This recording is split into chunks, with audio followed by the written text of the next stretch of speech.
You can connect the RetroPie to an HDMI cable to a monitor and have a retro gaming console on the go, such as in a hotel or while in traveling. This is a Raspberry Pi 02W. It uses a quad-core ARM CPU, includes built-in Wi-Fi and Bluetooth, HDMI video output, and USB OTG for both power and data. This is the Waveshare GamePi13, a mini game console board that for sound, it includes an onboard speaker and a 3.5mm headphone jack, so you can play loud or keep it stealth mode. And check out the controls. You get the classic D-pad for directions, A, B, X, Y buttons, plus select and start.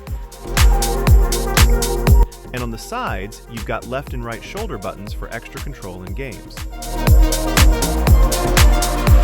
This is a Waveshare UPS hat. It provides battery backup and stable power for my Raspberry Pi, keeping the system running even when unplugged. And here's the cool part. It also supports the GamePi13 3D Prism Cube. This transparent cube sits over the display and creates a unique 3D visual effect, giving the screen a futuristic floating look. And lastly, 32GB SD card to upload the pre-installed image.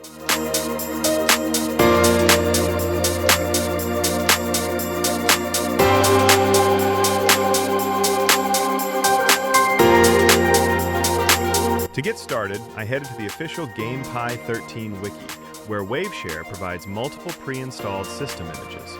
You just choose the image you want, flash it to an SD card, insert it into the Raspberry Pi, and it boots right up.